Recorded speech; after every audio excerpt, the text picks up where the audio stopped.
आज हम कक्षा छठवीं गणित विषय का 8th ग्रेड अभ्यास पुस्तिका का अध्याय पहला पढ़ेंगे।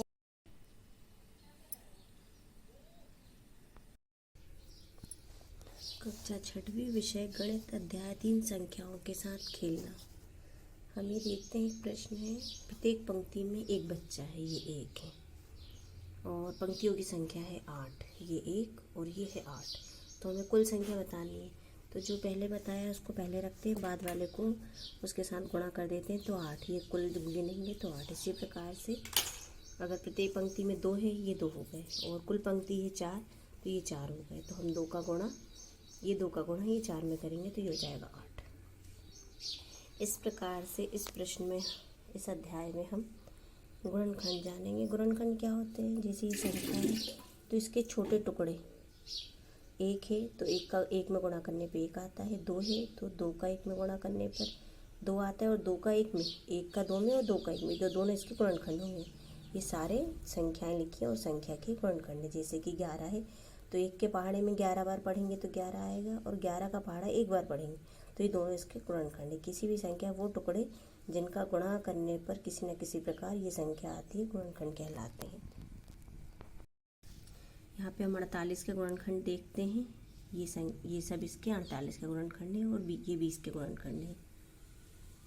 इस प्रश्न में लघुत्तम समावर्तक ज्ञात करना है। लघुत्तम समावर्तक के लिए हम सबसे पहले छोटी संख्या लेके इस प्रकार से 2 का 12 में भाग देंगे, जो आएगा इस प्रकार से लिखते हैं। और जब 2 से नहीं जाएगा भाग तो हम 3 से देंगे, जब तक देंगे जब तक नीचे 1 ना आ जाए। तो ये जो संख्याएं आई हैं इन सबका गुणा आपस में कर देंगे। 144, 12, 12, 16, 18 का लघुत्तम समावर्त होगा 144। ये प्रश्न हम देखते हैं। 16, 28 का हमें महत्तम समावर्तक अर्थात HCF निकालना है। तो हम 16 के गुणनखंड निकालते हैं और फिर 28 के निकालते हैं। फिर दोनों में जो कॉमन होता है, ये देखिए 16 के निकाले, 28 के निकाले, लिख दिया। फिर जो दोनों में कॉमन होता है, उभयनिष्ठ होता है, वो HCF होता है। ये आ गया 4। अगला प्रश्न हम देखते हैं। इसका उत्तर ए वाला है। ए को बी ए वाला है। संपूर्ण संख्या है 6। 36 के गुणनखंड ये। 3 का उत्तर है 2, 4 का है बी, 5 का 18, 6 का 7 के प्रथम गुणज अर्थात जो 7 के प्रथम 7 गुणा जो गुणा उसके पहाड़े में आएंगे 5, तो ये 7, 14, 21, 28 और 35। अगला प्रश्न देखते हैं हम। ये 2 अलग अलग घरों में इस तरह से दूध देता है और एक माप बताना है जिससे वो दोनों घरों में आसानी से दे सके। तो पहले घर की दूध की माप, ये मिश्र भिन्न था, इसको सरल भिन्न किया। दूसरा 2 से 1/2 था, इसको 5/2 किया। 2 दूनी 4, 1 5 जोड़ देंगे, 5/2। फिर ये नीचे वाली जो संख्या है इसका हम LCM निकालते हैं तो 2 आएगा। ऊपर वाली संख्या का हम HCF निकालते हैं तो 1 आएगा। तो हम देखते हैं कि 1/2 वे जो है आधा लीटर के माप से का प्रयोग करके दोनों घरों में आसानी से दूध दे सकता है। इस प्रश्न में हमें 24 के गुणनखंड ज्ञात करने हैं। तो इस प्रकार से भी हम लिख सकते हैं 1, 2, 3, 4 और 6, और ये जो संख्याएं हैं ये गुणनखंड हो गई। अगले प्रश्न में हम देखते हैं। हमें X पैकेट के बिस्किट हैं 12, Y के हैं 15 और Z के हैं 21। तो हमें बताना है कि प्रत्येक कम से कम कौन सा बिस्किट की संख्या होगी। तो हम तीनों का जब भी छोटे से छोटी की बात होगी तो LCM निकालेंगे, ये आएगा 420। अगला प्रश्न हम देखते हैं।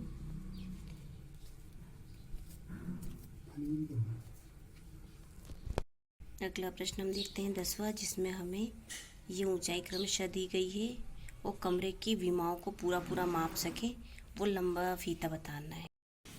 1125 और 825 और 375 का LCM निकालेंगे, HCF निकालेंगे। तो जो तीनों में कॉमन आएगा, ये किया, ये किया, ये किया, तीनों में कॉमन आ रहा है 3, 5, 5। तो सबसे लंबे फीते की माप होगी 75। ये 10वें प्रश्न का उत्तर है। फिर हम प्रश्न देखते हैं कि 100 रुपये के भुगतान के लिए 5 रुपये और 10 रुपये के नोटों का उपयोग करना है। 5 रुपये एवं 10 रुपये के नोटों की संख्या बताइए। कुल राशि है हमारी 100, ₹5 और ₹10 के नोटों की संख्या का क्रम इस प्रकार होगा। जैसे कि अगर हमने सिर्फ 5 के 1 भी नहीं लिए और 10 के 10 ले लिए तो ₹100 हो गए। 5 के 2 ले लिए और 10 के 9 ले लिए तो भी ₹100 हो गए। 5 के 4 और 10 के 8, 5 के 6 और 10 के 7, 5 के 8 और 10 के 6, 5 के 10 और 10 के 5, 5 के 12 और 10 के 4, 5 के 14 और 10 के 3, 5 के 16 और 10 के 2, 5 के 18 और 10 का 1, 5 के पूरे ले लिए और 10 का 1 भी नहीं। ये हमारा उत्तर हो जाएगा।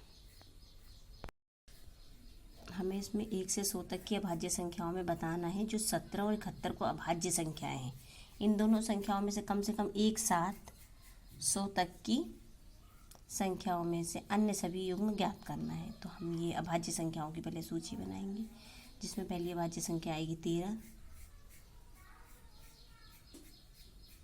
13, 17, 31, 37, 73, 79 और 97। ये उत्तर हो जाएंगे हमारे। ये देखिए 13, 31, 37, 37 और 73, 97 और 79 और 97। अगले प्रश्न में हम देखते हैं, वह सबसे छोटी से छोटी संख्या ज्ञात करनी है जो भाग देने में प्रत्येक दशा में 7 शेष बचे। तो हम सबसे छोटी के लिए एलसीएम निकालते हैं। एलसीएम निकालेंगे। एलसीएम निकालने के बाद जिसका जोड़ा नहीं बनेगा, 2 का बन गया, 3 का बन गया, 5 का नहीं बना, तो इसका उत्तर होगा 5।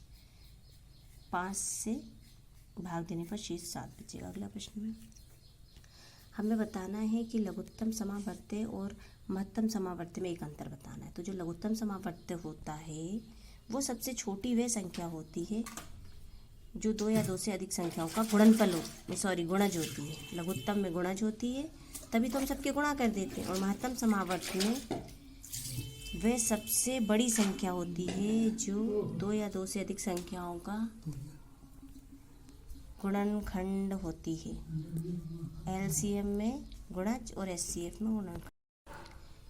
किन्हीं 3 संख्याओं के लिए एक लघुत्तम समावर्त से संबंधित प्रश्न हमें बनाना है जिसके लघुत्तम समावर्त में 3 संख्याओं से भाग देने पर प्रत्येक दशा में 3 शेष बचे।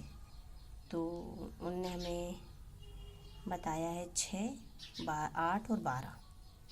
ये संख्याएं हमने ली और इसका हमने निकाला एलसीएम। तो एलसीएम क्या आया हमारा 24। अब 24 में हम ये 3 बोल रहे थे तो 3 जोड़ देंगे तो ये हो गया उत्तर हमारा 27। इस प्रकार से ये चैप्टर हमारा कंप्लीट हो गया।